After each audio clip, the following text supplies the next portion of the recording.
Hello everyone, I'm Mr. Bagarpal. Welcome back to my channel Tree of Life. So आज मैं पढ़ाने वाली हूँ Cell the Unit of Life. So Cell the Unit of Life, which number of chapter of NCERT book? Chapter number 8, you all know.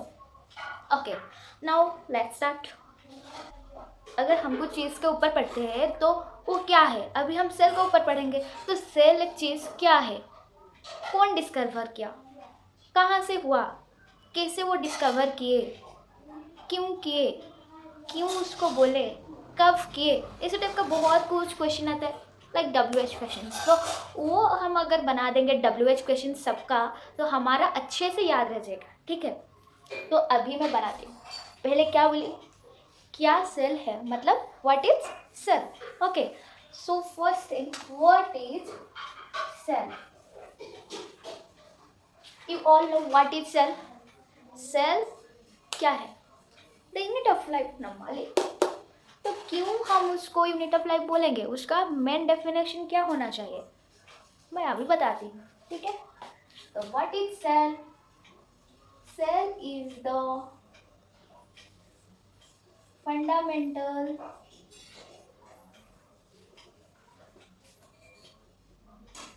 Structural and functional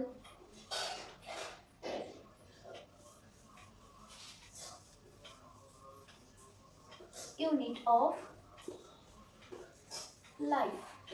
Okay, what is cell? Cell is the fundamental structural and functional unit of life.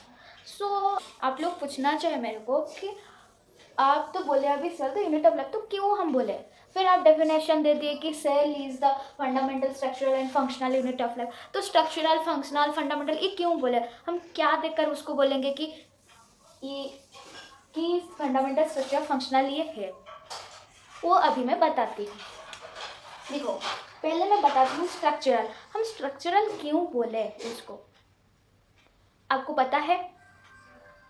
छोड़ो, कोई बात नहीं, मैं बताती हूँ. Okay, तो structural क्यों बोले, क्योंकि आप लोग को ये तो बात पता होना चाहिए कि हमारा ये जो हम मेरे को अभी देख रहे हो, ये जो हमारा ह्यूमन बॉडी है, उसका सबसे छोटा से छोटा थिंग क्या है, सेल है. सेल से लेकर तो मेरा ये हैंड बना है जिसमें आपको मैं लिख कर समझाती हूँ, समझ रहे हो कि नहीं. तो उसी टाइप का, तो सेल अगर मेन थिंग है तो सेल को लेकर कुछ बना हुआ है. आप 9th standard then 11th 12th में भी पढ़ रहे हैं सारे बच्चे. 11th में सेल यूनिट ऑफ लाइफ है ना, 9th में भी है. ओके, तो स्ट्रक्चरल क्यों बोलते हैं, क्योंकि टिश्यू कैसे हुआ है, a group of cells made up of tissues and a group of tissues made organs and a group of organs made organ systems and then we are the human. Okay, so we call it a structural. अगर cell नहीं होता तो कहाँ से tissue आता है, tissue कहाँ से आएगा, ऑर्गन कहाँ से आएगा, ऑर्गन सिस्टम कहाँ से और बनेगा, ऑर्गन अगर नहीं आएगा फिर ह्यूमन बॉडी कैसे बनेगा अगर ऑर्गन सिस्टम नहीं है, समझ रहे हो. तो इसलिए हम उसको स्ट्रक्चर बोलेंगे. देन नेक्स्ट थिंग, हम उसको फंक्शनल क्यों बोल लेंगे. हाँ, हमको पता चल गया कि ये स्ट्रक्चरल है क्योंकि सेल को लेकर बहुत सारे सेल को लेकर टिश्यू बन गया, टिश्यू को लेकर ऑर्गन्स बन गया, ऑर्गन को लेकर ऑर्गन. भी बताओ फंक्शनल क्यों होगा, ये हमारा फंक्शनल क्यों होगा, क्योंकि आपको ये वर्ड से ही पता चला जाएगा कि फंक्शनल हम क्यों बोलते हैं. कुछ फंक्शन होता है इसलिए तो फंक्शन बोलते हैं ना, फंक्शनल, समझ रहे हो. तो कौन सा फंक्शन, हमारा बॉडी में क्या क्या फंक्शन होता है, देखो, डाइजेस्टिव सिस्टम होता है, नर्वस सिस्टम होता है, सर्कुलेटरी सिस्टम होता है, एक्सक्रेटरी सिस्टम होता है, बहुत सारे सिस्टम, डाइजेस्टिव सिस्टम, आप सबको पता है बहुत सारे सिस्टम होता है. तो वो सारा चीज़ का मेन पॉइंट क्या है, सेल. सेल के वजह से सेल बना तो फिर हमारा सिस्टम सारे बन गए ना, तो इसलिए तो फंक्शन, इसलिए हम उसको फंक्शनल बोलते हैं. क्यों, क्योंकि without cell there is no functional, there is no functions in our body. Okay, like digestive system, excretory system, nervous system, okay, etc. So हमको ये भी पता चल गया कि ये फंक्शनल हम क्यों बोले. सो ऑफकोर्स फंडामेंटल तो आपको पता होना चाहिए क्योंकि ये फंडामेंटल है, इसी की वजह से तो स्ट्रक्चरल फंक्शनल बन गया है। तो ये नॉर्मल सी बात, फंडामेंटल हम ऐसे बोलते हैं, समझ गए। ये हुआ cell is the fundamental structure and functional unit of life. Okay, ये सारा चीज़ आपको समझ में आ गया कि क्या है सेल। अभी देखते हैं कि कौन डिस्कवर किया सेल। अगर हम एक सेल के ऊपर पढ़ रहे हैं तो कौन डिस्कवर किया, हु का आंसर आप दे सकते हो, कौन है, रॉबर्ट हुक। कौन है, रॉबर्ट हुक।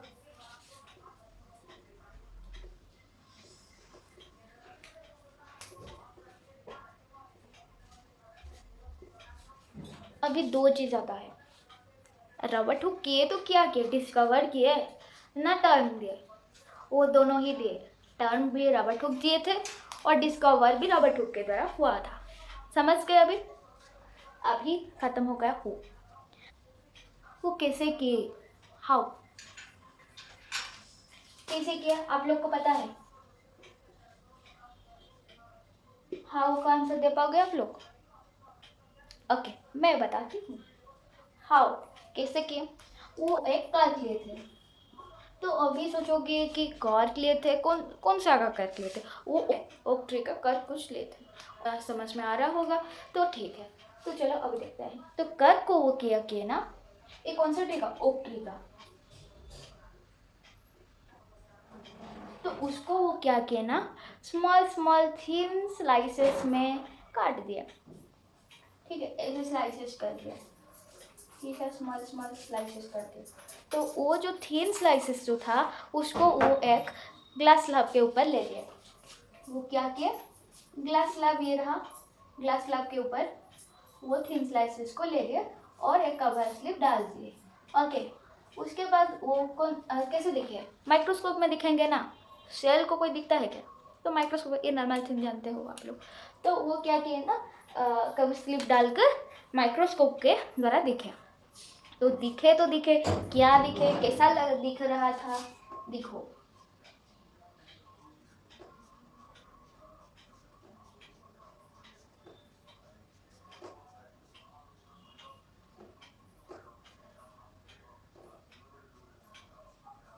ऐसा टाइप का कुछ दिख रहा था। ओके, ऐसा टाइप का। तो उसको एक को ही हुआ, उसको वो बोल दे कि ये सेलुलर, मतलब क्या है, वही सेल ही है। ठीक है, क्या है, सेल है। उस सेलुलर का मतलब क्या है, सेल ही है। ठीक है, तो सेल वो बोल दे, वही चीज़ एक जर्नल में पब्लिश हुआ था, क्योंकि जर्नल नहीं देंगे तो पब्लिश तो नहीं हो सकता है ना, क्योंकि उसका ऊपर कैसे पढ़े वो, कैसे वो चीज़ जाने, ये सब चीज़ नहीं तो नहीं पता चलेगा ना, इसलिए जर्नल पब्लिश करा जाता है। तो वो जर्नल का नाम क्या था, इधर बताती हूँ, पब्लिश ए जर्नल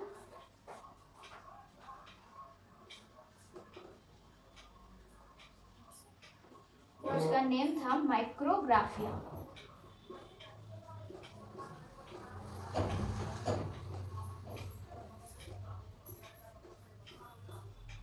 क्या था, Micrographia.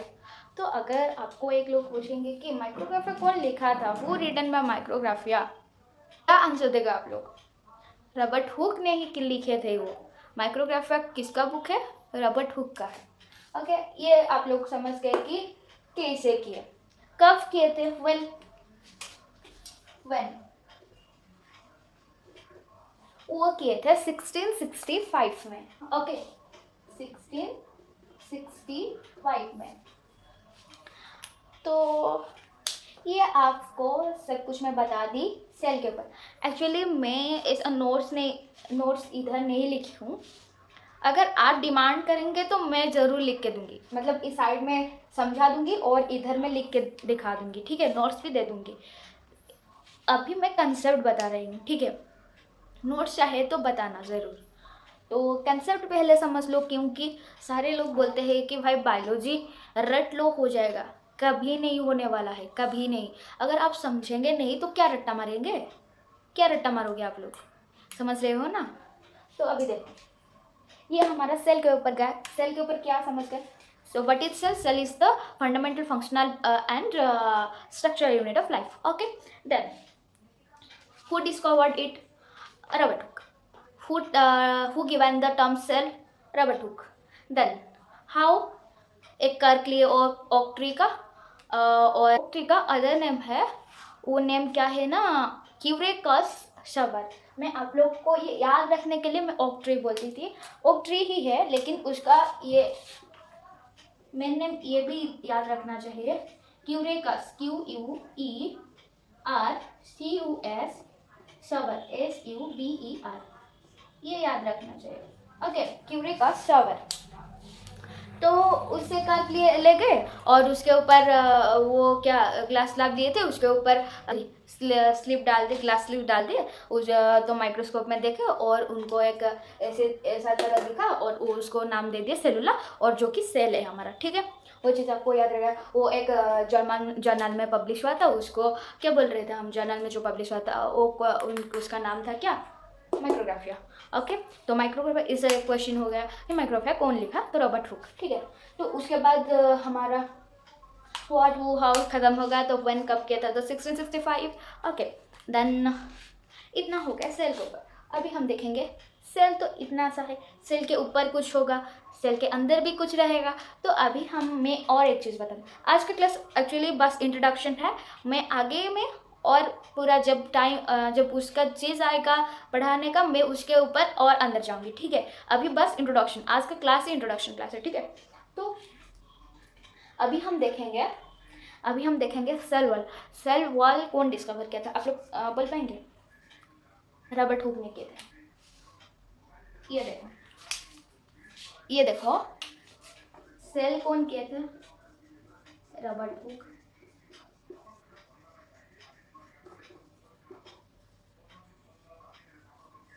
Discovered. Okay, cell turn cell कौन दिए थे, रॉबर्ट हुक. सेल वॉल कौन डिस्कवर किए थे, रॉबर्ट हुक. ओके, देन और एक चीज, लिविंग सेल फर्स्ट कौन डिस्कवर किए थे, फर्स्ट लिविंग सेल. बोल पाओगे आप लोग बोलोगे कि अभी तो आप बोले थे कि रॉबर्ट हुक. नहीं रे बेटा, मैं क्या बोली थी, सेल बोली थी. सेल कौन डिस्कवर किए थे, रॉबर्ट हुक. बट मैं लिविंग यूज की हूँ कि वो क्या था, वो ट्री का था. ठीक है, वो एक कर्क था, कर्क. तो फर्स्ट लिविंग सेल कौन डिस्कवर किया था, first living cell Anton von Leeuwenhoek. Leeuwenhoek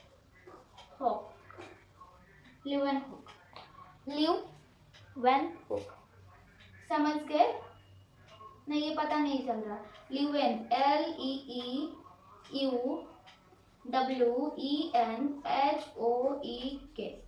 Leeuwenhoek. ये सब स्पेलिंग भी याद रखना होता है. ठीक है, कभी कभार कुछ ऐसा गलत लिखा हुआ होगा सरनेम और पूछ देगा तो आप उधर फंस जाओगे ना, तो इसलिए वो भी याद रख लेना चाहिए. ल्यूवेनहॉक, बस ल्यू LEEU when WEN hook HOEK, याद रहेगा ना, ल्यूवेनहॉक. Okay, Leeuwenhoek. तो ये फर्स्ट लिविंग सेल डिस्कवर किया था. अभी हम और एक चीज़ देखेंगे. वो आप इतना अगर नोट्स करना चाहते हो, मैं सर्च में जितना लिखती हूँ ना, वो आप लोग अगर लिख देंगे भी, वो आप समझ जाओगे. ठीक है, नोट्स कुछ ज़रूरत इतना भी नहीं होता, बस आपको समझना चाहिए. मैं जब पढ़ाती हूँ वो आपको पूरा फुली दिमाग से, मतलब क्या, पूरा अंदर में घुस जाना चाहिए कि मैं क्या बताती हूँ. समझ रहे हो? तो वही सब चीज़. और अगर नोट्स भी चाहिए तो मैं दे दूँगी आपको, वो थोड़ा कमेंट बॉक्स में बोल देना, मैं दे दूँगी. ओके, ये सारा चीज़ और नहीं चाहिए, मैं अभी मिटा देती हूँ.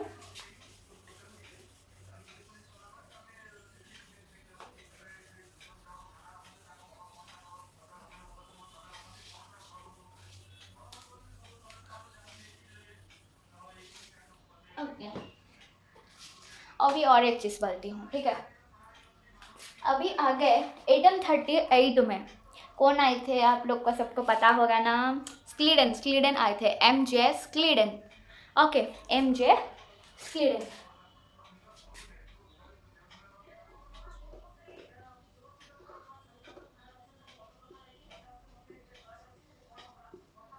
MJ स्क्लीडेन आ गए 1838 में.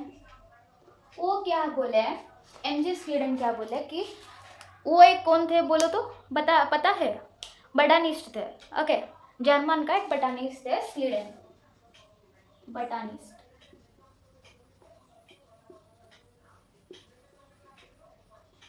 जर्मन का बटानिस्ट है. वो क्या reported that all plants are made of cell which form tissue. क्या बोले? Reported that all plants are made up of cell which form tissue. Okay, well, tissue. Then और एक साइंटिस्ट आ गए. कौन है? उनका नाम है श्वान. T. श्वान. Okay, T. श्वान 1839 में बोले. वो क्या थे? जूलॉजिस्ट, ब्रिटिश जूलॉजिस्ट थे. ओके, ब्रिटिश जूलॉजिस्ट थे जो कि क्या बोले? Reported that two things. Okay, first thing वो बोले थे कि दो थिंग बोले थे. फर्स्ट थिंग था कि वो बोले थे कि animal cells are bounded by a membrane called plasma membrane. Animal cells are bounded by a membrane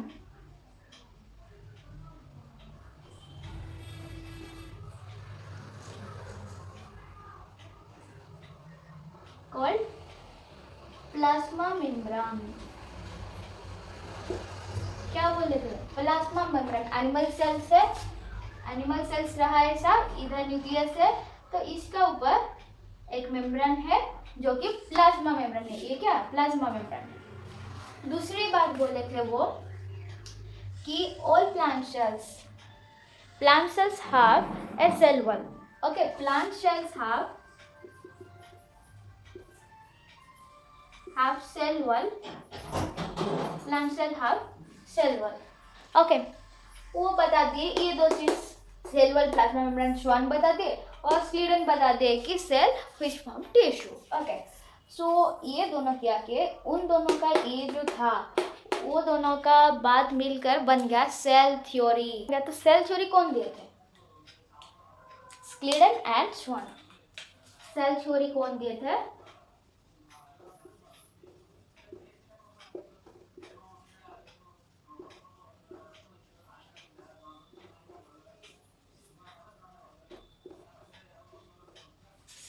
तो अभी मैं बताती हूँ सेल थ्योरी. ओके, ये मिटा देती हूँ.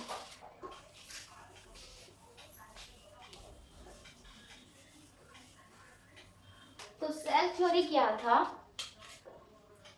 सेल थ्योरी, ओके, तो पहला थिंग था कि all organisms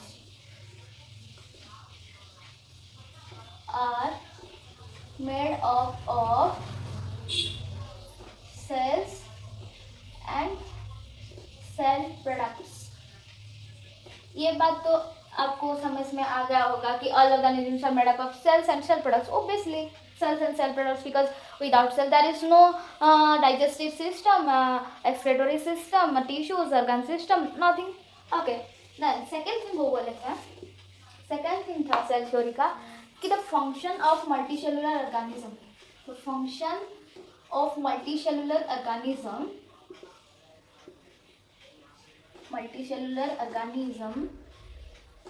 as a whole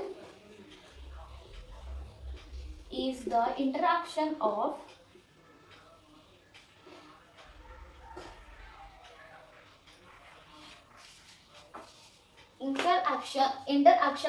its constituent cells.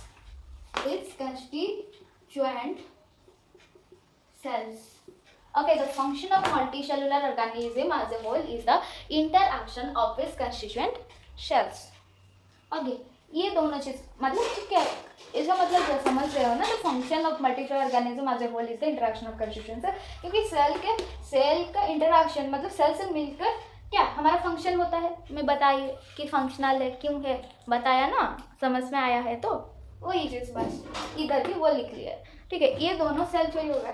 तो थर्ड थिंग और एक चीज जो है, ये cell theory plus Rudolf Virchow आ गए 1855 में। 1855 में आ गए रुडोल्फ विर्चो। वो क्या के ना, उनका ये जो सेल थ्योरी था और रुडोल्फ विर्चो जो दिए, ओके, कब दिए थे? 1855 में जो दिए, उसका नाम हो गया cell lineage theory. Cell lineage theory क्या दे दिए? Cell lineage theory. तो रुडोल्फ विर्चो से क्या दे दिए फिर? सेल लीनियस थ्योरी एक निकल रहा है। तो इधर जो दो दिए थे और एक चीज छोड़ दिए थे, वो था रिप्रोडक्शन। रिप्रोडक्शन कहाँ से दिए? रिप्रोडक्शन का नाम ही नहीं उठाया है इधर।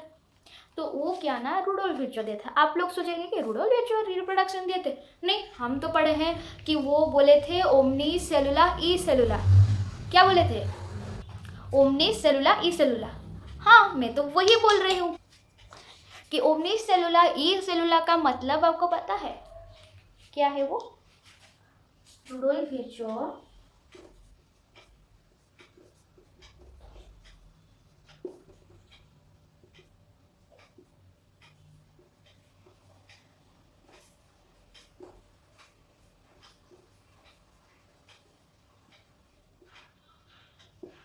इस चीज का मतलब क्या पता है? इसका मतलब मैं बताती हूँ।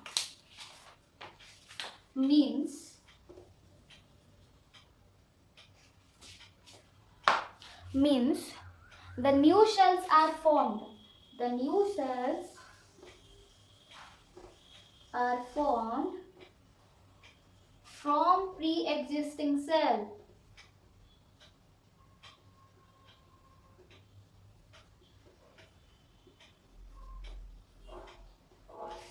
ये क्या बोले? The new cells are formed from pre-existing cells.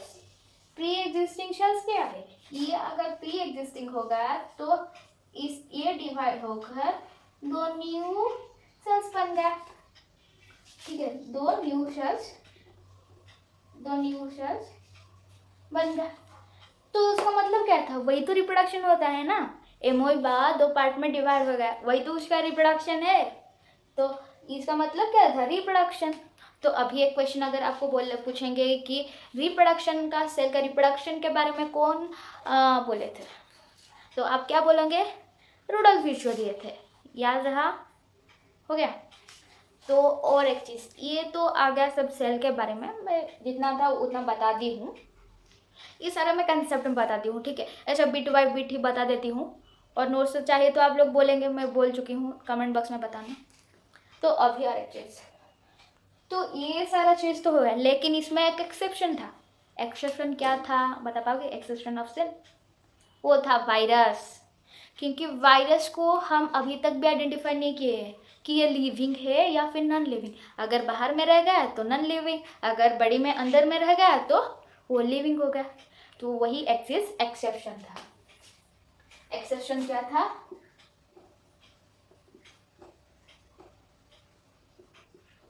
Virus. क्यों था? क्योंकि अभी तक हम आइडेंटिफाई नहीं किए हैं कि ये लिविंग है या फिर नॉन लिविंग। ओके, इतना बात आप समझ गए।